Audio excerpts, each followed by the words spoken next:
Hello friends, welcome to Ascent School of Science, Palampur. Myself Mansoori Zakir sir, subject English.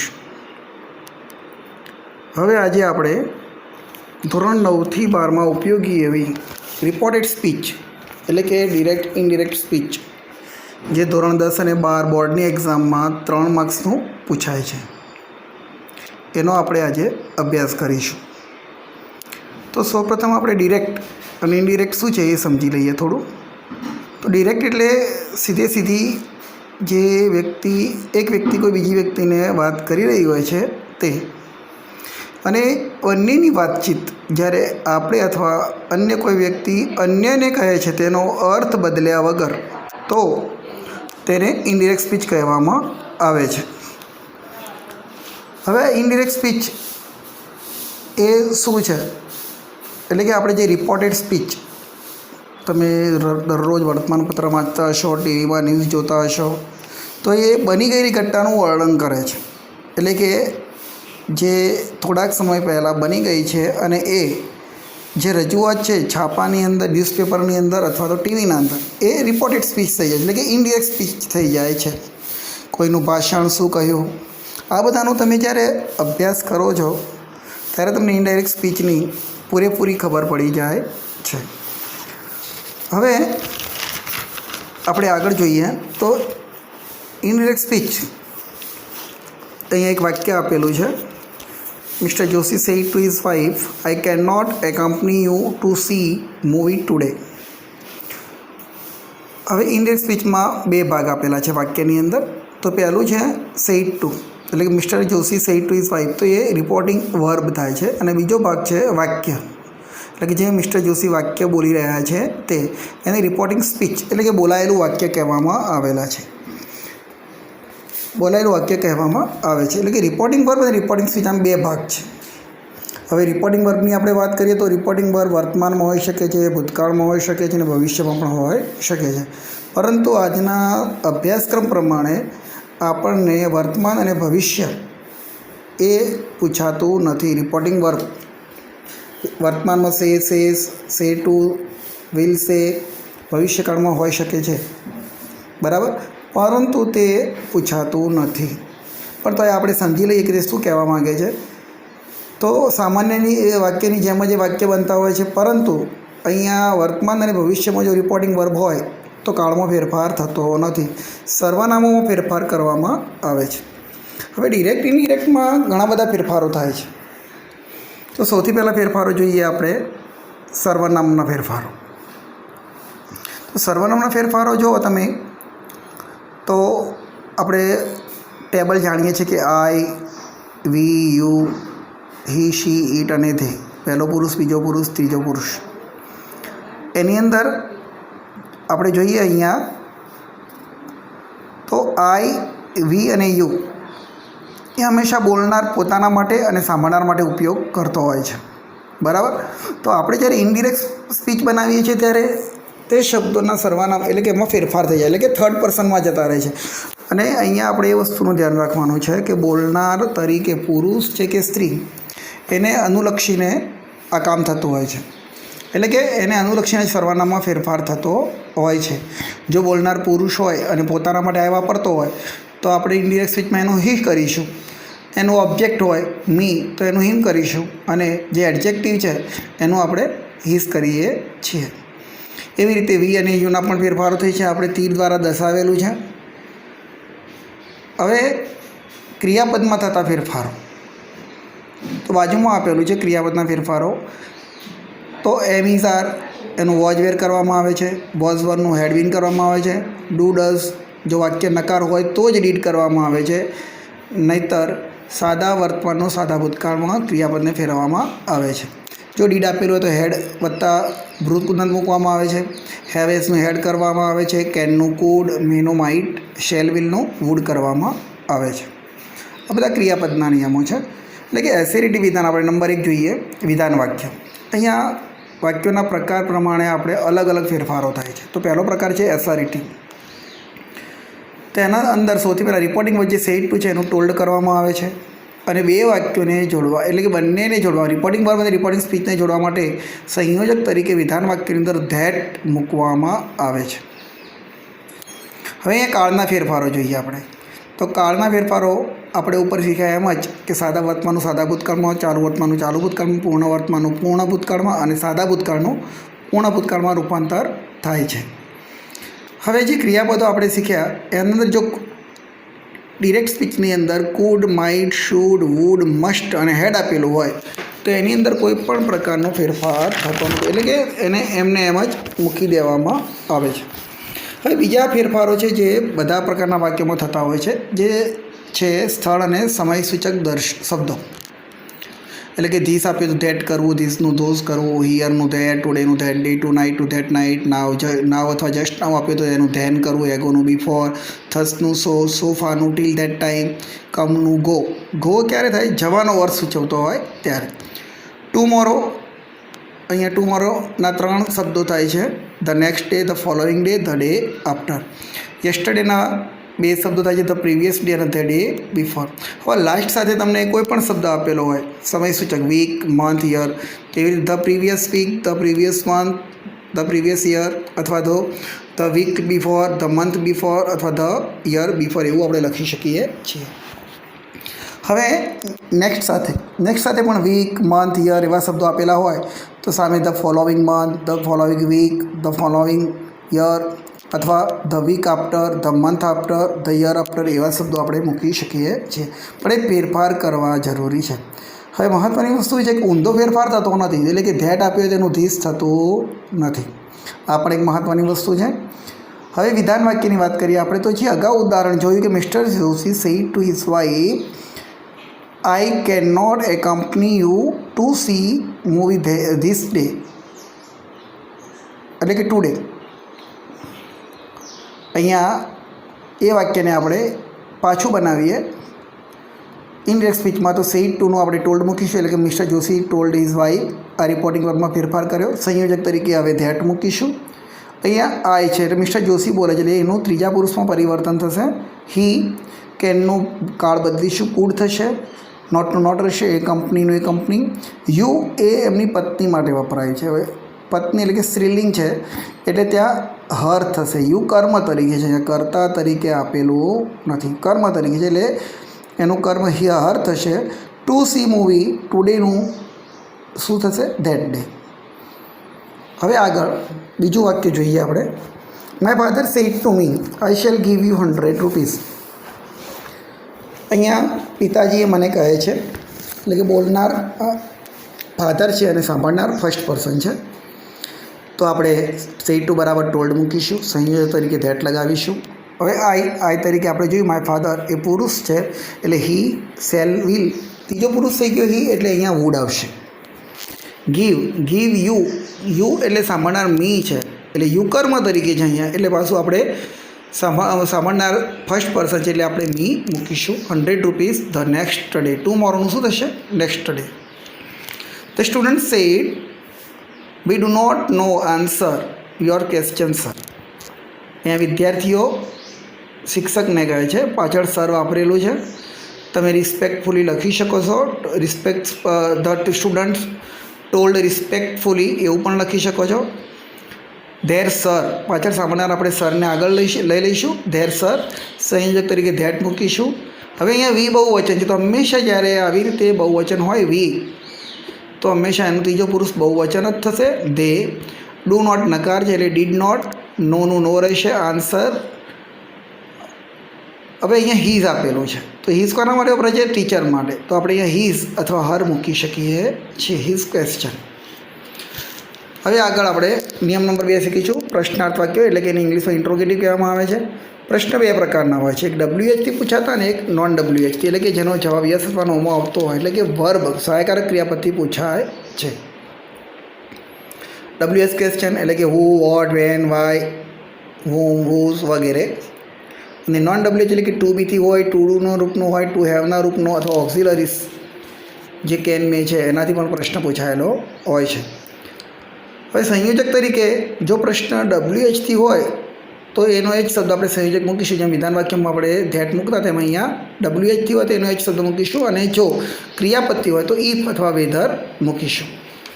હવે set two બરાબર આપણે વિધાન વાક્યમાં told કરતા હતા, તો પ્રશ્ન વાક્યમાં પ્રશ્ન પૂછવાનો હોય એટલે આસ્કડ મૂકીશું. જો કોઈ સામાન્ય પૂછપરછ હોય તો તમે ઇન્ક્વાયર્ડ ઓફ લખી શકો છો. અહીંયા મહત્ત્વની વસ્તુ એ છે કે પ્રશ્ન વાક્યને વિધાન બનાવવું જરૂરી છે. વિધાન બનાવવું ખૂબ જ જરૂરી છે. એક વાક્ય જોઈએ આપણે. The teacher said, how did you do this sum Tina? Teacher ટીનાને પૂછે છે, બરાબર. હાઉથી પ્રશ્ન છે એટલે કે WH વાળો પ્રશ્ન છે. હવે ડીડથી પ્રશ્ન, ડીડ સહાયકારક ક્રિયાપદ ફરજિયાત છે એટલે કે મીન્સ કોઈ પણ સહાયકારક ક્રિયાપદ કર્તાની આગળ આપેલું જ હોય છે. તો ડીડ યુ, તો ડીડ નીકળી જશે સાદા ભૂતકાળના નિયમ પ્રમાણે અને ડૂનું પાછું ડીડ થઈ જશે એટલે કે સાદા ભૂતકાળમાં ફેરફાર થશે એટલે કે સી ડીડ ધીસ સમ ટીના, એવી રીતે વિધાન વાક્ય બનશે. તો આપણે એનો જવાબ બનાવીએ. The teacher asked Tina how you, વિધાન વાક્ય બનશે એટલે યુ કરતા છે એટલે ટીનાને કહે છે એટલે યુ કરતા તરીકે ટીના છે. ટીના છોકરી છે, સ્ત્રીલિંગ, એટલે યુની જગ્યાએ આપણે શી મૂકીશું. હવે શી ડીડ સાદો ભૂતકાળ છે, તેનો પૂર્ણ ભૂતકાળમાં રૂપાંતર થશે. આગળ શીખી ગયા એમ વાક્યોના નિયમો બધા, જે કાળ ક્રિયાપદના નિયમો છે બધા વિધાનના લાગુ પડશે. એટલે કે સી હેડ ડન, ડૂનું ડન સાદા ભૂતકાળમાંથી પૂર્ણ ભૂતકાળમાં જશે. ધીસનું ધેટ થશે અને સમનું સમ રહેશે. એટલે કે the teacher asked Tina how she had done that sum. એ રીતે અહીંયા વાક્યમાં ફેરફાર થશે. બીજું વાક્ય જોઈએ આપણે. The grandmother said to the children. દાદીએ તેના બાળકોને કહ્યું, have I told you this story? તો આપણે સેડ ટુની જગ્યાએ આસ્કડ મૂકીશું કે the grandmother asked the children. હવે અહીંયા જો તમે હેવથી પ્રશ્ન પૂછેલો છે એટલે કે ક્રિયાપદ WHથી પૂછાયેલો નથી એટલે આપણે અહીંયા સંયોજક તરીકે ઇફ મૂકીશું. હવે આ એ કોના માટે છે? દાદી માટે. બોલનાર માટે જ હોય આ હંમેશા, યુ સાંભળનાર માટે જ હોય. તો આની જગ્યાએ સી અને અહીંયા ટોલ્ડ સાદો હેવ ટોલ્ડ પૂર્ણ ભૂતકાળ છે, પૂર્ણ વર્તમાનકાળ છે, તેનો પૂર્ણ ભૂતકાળ એટલે કે હેડ ટોલ્ડ કરીશું. યુ એ ચિલ્ડ્રન બહુવચનમાં છે એટલે ત્રીજા પુરુષમાં એનું કર્મ તરીકે છે યુ એટલે એનું ધેમ કર્મ તરીકે મૂકીશું. ધીસનું ધેટ કરીશું, સ્ટોરીનું story. The grandmother asked the children if she had told them that story. હવે વાક્યનો પ્રકાર નંબર 3, ઇમ્પેરેટિવ એટલે કે આજ્ઞાર્થ વાક્યો. તો આજ્ઞાર્થ વાક્યો હકારાત્મક અથવા નકારાત્મક હોઈ શકે છે. ક્રિયાપદથી જ શરૂ થાય છે તે વાક્ય, એમાં કરતા હોતો નથી. એટલે કે સાંભળનારને, જેને ઉદ્દેશીને કહેવાનું હોય છે એનું નામ બોલાતું નથી, એને આજ્ઞાર્થ વાક્ય કહેવામાં આવે છે. અંદર આવો, મારા માટે પાણી લઈ આવો, આ બધા વાક્યો આજ્ઞાર્થ છે. હવે આજ્ઞાર્થમાં ઘણા બધા ભાવ સૂચવે છે. તો એમાં વિનંતી, આજ્ઞા, ફરજદર્શક હુકમ, સલાહ, સૂચન, સૂચના, ચેતવણી, ધમકી, માગણી, આવી રીતે ભાવ અંદર આપેલો હોય છે.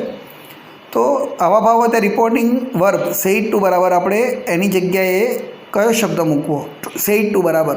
તો જો વિનંતીનો ભાવ હોય તો રિક્વેસ્ટેડ, આજ્ઞા હોય તો ઓર્ડર્ડ, હુકમ હોય તો કમાન્ડેડ, સલાહ હોય તો એડવાઇઝડ, સૂચન હોય તો સજેસ્ટેડ, સૂચના હોય તો ઇન્સ્ટ્રક્ટેડ અથવા નોટિસ્ડ, ચેતવણી હોય તો વોર્નેડ, ધમકી હોય તો થ્રેટન્ડ, માગણી હોય તો આસ્કડ, અને કદાચ કોઈ અર્થ સ્પષ્ટ ન થતો હોય તો આપણે ટોલ્ડ અથવા આસ્કડ મૂકી શકીએ છીએ. હવે આજ્ઞાર્થ વાક્યમાં મહત્ત્વની વસ્તુ શું છે? તો કાળમાં ફેરફાર થતો નથી. હવે સંયોજક અહીંયા મહત્ત્વની વસ્તુ છે. જેમ વિધાન વાક્યમાં ધેટ, પ્રશ્ન વાક્યમાં ઇફ અથવા WH આવતો તેમ અહીંયા સંયોજક જો વાક્ય હકાર હોય તો ટુ આવે છે અને નકાર હોય તો નોટ ટુ મૂકવામાં આવે છે. હવે આપણે સેન્ટેન્સ જોઈએ. The police sad to the driver, એટલે પોલીસ ડ્રાઈવરને વાત કરે છે શું કરે ભાઈ? ઓર્ડર જ કરે ને. હા, શો મી યોર લાઇસન્સ, તારું લાઇસન્સ મને બતાવે એમ. તો ધ પોલીસ ઓર્ડર્ડ મૂકી સેડ ટુની જગ્યાએ આપણે ડ્રાઈવર. સંયોજક આ વાક્ય હકાર છે એટલે ટુ શો, કારણ કે કાળમાં ફેરફાર થશે નહીં, સર્વનામમાં ફેરફાર થશે. મી એટલે પોલીસ છે એટલે ત્રીજો પુરુષ છે એટલે મીની જગ્યાએ હિમ આવશે. ટુ શો હિમ. અને ડ્રાઈવર એ પુરુષ છે એટલે યોર એ સંબંધક વિશેષણ એટલે આપણે હિઝ મૂકીશું. His licence. બીજું વાક્ય છે Jagumal told Shyamal, give my money back otherwise I will see you. હવે અહીંયા જો ધમકી આપે છે મારામાં ઈસામાને પાછા આપી દે ને તો તને જોઈ લઈશ. તો જગુમલ થ્રેટન્ડ લખીશું આપણે. સી ટોલ્ડની જગ્યાએ શું લખીશું? થ્રેટન્ડ. અહીંયા તમને રિપોર્ટિંગ વર્ક ગમે તે આપેલું, આપણે નિયમ પ્રમાણે ફેરફાર કરવો જરૂરી છે. તો જગુમલ થ્રેટન્ડ શ્યામલ, વાક્ય હકાર છે એટલે ટુ ગીવ માયનું હિસ થશે. જગુમલ પુરુષ છે, હિસ મની બેક અધરવાઇઝ. હવે જો અધરવાઇઝ પછી આખું વાક્ય કરતા ક્રિયા એટલે કે વિધાન વાક્ય આપેલું છે તો આપણે એનો ફેરફાર વિધાનની જેમ જ કરીશું. અધરવાઇઝ આઈનું હી, વિલનું વુડ, સી અને હીનું હિમ, કારણ કે બંને પુરુષો છે. He would see him. બીજું એક વાક્ય જોઈએ નકાર. The officer said don't go till 6. અહીંયા ઓફિસર શું કરે ભાઈ? હુકમ જ કરે ને. હા, તો ધ ઓફિસર ઓર્ડર્ડ નકાર વાક્ય છે, નોટ ડોન્ટ નીકળી જશે એટલે નોટ ટુ થઈ જશે. શું થઈ જશે? Not to go till 6. હવે આજ્ઞાર્થ વાક્યો બીજા રજા અને પરવાનગીવાળા લેટથી શરૂ થતા વાક્યો આપેલા હોય છે, જેમાં થર્ડ પર્સન હોય, ત્રીજો પુરુષ, એટલે કે આ વાક્યને આજ્ઞાથી જેમ જ બનાવવાના હોય છે. હવે લેટને બદલે ક્યારેક આપણે એલાવ અથવા પરમિટ વાપરી શકીએ છીએ, બરાબર. એની પણ રચના આપણે જોઈશું. એક વાક્ય જોઈએ. Anjali said to her mother let me play an hour, એટલે કે અંજલિ એની મમ્મીને સૂચવે છે, રિક્વેસ્ટ કરે છે કે મને એક કલાક રમવા દે. તો અંજલિ રિક્વેસ્ટેડ હર મધર, એટલે કે સેડ ટુ બરાબર આજ્ઞાથી જ્યાં આપણે રિક્વેસ્ટેડ મૂકીશું, સંયોજક તરીકે ટુ મૂકીશું. ટુ લેટ મી એ છોકરી છે એટલે હર આવશે. અહીંયા કર્મ છે, કર્મની જગ્યાએ શું આવે? કર્મ જ આવે, એ પણ ધ્યાનમાં રાખવાનું. કર્તાની જગ્યાએ કર્તા, કર્મની જગ્યાએ કર્મ, વિશેષણની જગ્યાએ વિશેષણ. To let her play an hour. તો આપણે શું બનાવીશું?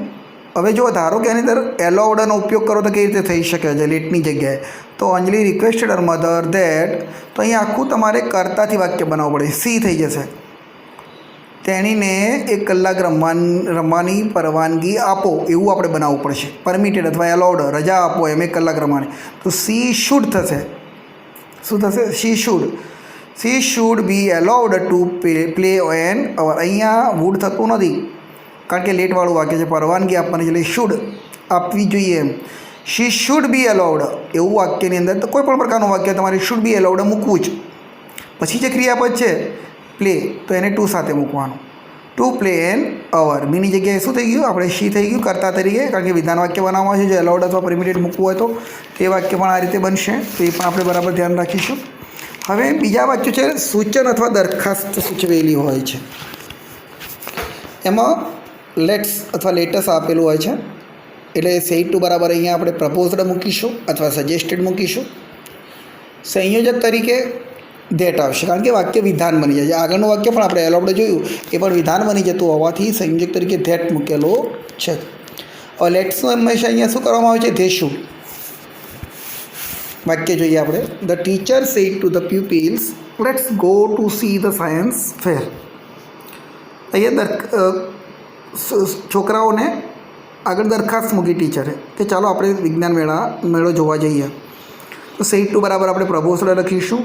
ટુ અહીંયા પ્રપોઝડ મૂકો ત્યારે ટુ લખવું જરૂરી છે. ઉપરના નિયમોની અંદર, આગળના નિયમોમાં એવું કંઈ આવતું નહોતું કે ટુ મૂકવું એવું, પણ અહીંયા સૂચના દરખાસ્તના લેટ્સવાળા વાક્યોમાં વપરાશે. The teacher proposed to the pupil. સંયોજક તરીકે શું હશે? ધેટ. હવે લેટ્સનું ઉપર શીખ્યા કે ધે શુડ. શું હશે? They should. ગોનું ગો રહેશે, ધે શુડ ગો, કારણ કે શુડ વપરાઈ ગયું એટલે બીજો કાળ ફેરફાર થશે નહીં. They should go to see the science fair. સર્વનામ હોય તો એના અંદર ફેરફાર કરવા. હવે ચોથો નિયમ જોઈએ આપણે. એક્સક્લામેટ એટલે કે ઉદ્ગાર, આશ્ચર્યકારક વાક્યો કેવા હોય છે? તો અહીંયા બોલનારની લાગણી વ્યક્ત કરતા હોય છે. લાગણીઓ ઘણા બધા પ્રકારની છે, આપણે જોઈશું. આપણે પહેલાં ઉદ્ગાર વાક્ય છે મોસ્ટલી તો વોટ અને હાવથી શરૂ થતા હોય છે, બરાબર. ઘણીવાર વાવ, એલ્લાસ, હુર્રા, ઓ, આ બધા શબ્દોથી વિધાન વાક્યો પણ આપેલા હોય છે. પણ ઉદ્ગાર વાક્ય ઓળખવું સરળ છે. કેવી રીતે? તો અંદર ઉદ્ગાર ચિહ્ન આપેલું હોય તો જ ઉદ્ગાર વાક્ય કહેવાય, નહીં તો ન કહેવાય. તો પ્રશ્નની જેમ અહીંયા પણ એને વિધાન બનાવવામાં આવે છે. જ્યારે વિધાન બનાવીએ ત્યારે એક વસ્તુ યાદ રાખવાની કે કર્તા, ક્રિયાપદ અને કર્મની રચના બનવી જોઈએ. અને જો આપણને આ વાક્યોની અંદર વોટ, હાવ, વાવ, એલાસ, હુરા, ઓ, આ બધા શબ્દો આપેલા હોય ને બધા નીકળી જાય છે, બરાબર. અને વિધાન વાક્યની જેમ સંયોજક તરીકે આપણે ધેટ જ મૂકવામાં આવે છે અને બધા જ નિયમો વિધાનના લાગુ પડે છે. એટલે કે જ્યાં જ્યાં વિધાન બને છે તે જગ્યાએ બધી જગ્યાએ વિધાનના નિયમો જ લાગુ પડે, એ પણ આપણે ધ્યાનમાં રાખીશું. હવે સેડ ટુ બરાબર શું કરવું? તો આજ્ઞાર્થની જેમ અહીંયા ઘણી બધી લાગણીઓ વર્તાય છે જોઈએ તો એમાં એક્સક્લેમ્ડ વિથ સાથે તમારે એ ભાવ મૂકવાનો રહે છે. એટલે કે એક્સક્લેમ્ડ વિથ લખવું જરૂરી છે. ઘણીવાર એકલું એક્સક્લેમ્ડ લખો તો પણ ચાલતું હોય છે. હવે પહેલો ભાવ છે પ્રશંસા, વખાણ હોય તો પ્રેઇઝ, એડમાયર, એપ્રિસિએશન લખવામાં આવે છે. દુઃખ, દિલગીરી હોય તો સેડ અથવા સોરો. આનંદ દર્શાવે તો જોય, ગ્લેડ, ડિલાઇટ લખવામાં આવે છે. ગુસ્સો દર્શાવતો હોય તો એંગર. ધૃણા, તિરસ્કાર દર્શાવતો હોય તો ડિસલાઇક, ડિસ્ગસ્ટ.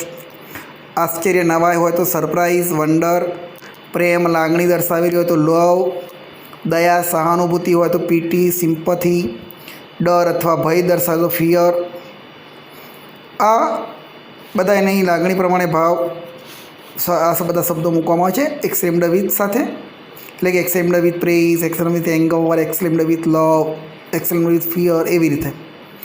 હવે જ્યારે અહીંયા ઉદ્ગાર વાક્યને તમે જ્યારે વિધાન વાક્ય બનાવો છો ત્યારે વિશેષણ જે બ્યુટીફુલ, વન્ડરફુલ આ બધું આપેલું હોય છે એની આગળ તમારે વેરી અથવા રિયલી શબ્દ મૂકવો જરૂરી છે.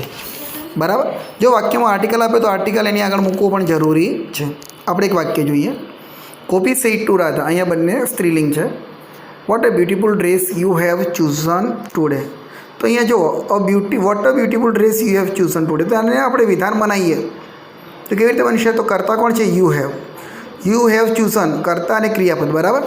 યુ હેવ ચૂઝન અને કર્મ શું આવશે? A beautiful dress.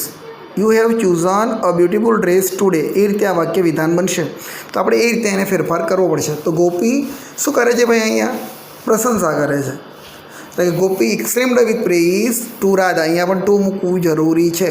જો બોલનાર સાંભળનાર આપેલો હોય તો, અને સાંભળનાર ના લખો તો Gopi exclaimed with praise direct that લગાવીને પણ તમે વાક્યને બનાવી શકો છો. Gopi exclaimed with praise to Radha that she had chosen a very beautiful dress that day. હવે અહીંયા આપણે 4 નિયમો શીખ્યા. ફકરા, આપણી એક્ઝામમાં ફકરા પૂછાય તો ફકરામાં બી ઘણા બધા ફેરફારો છે, ઘણા બધા નવા શબ્દો આવતા હોય છે. એ કયા શબ્દો આવે એનો અભ્યાસ આપણે હવે પછીના વિડીયોમાં કરીશું. પણ મિત્રો આ શીખ્યા પછી આ બધા વાક્યોની પ્રેક્ટિસ જરૂરી છે.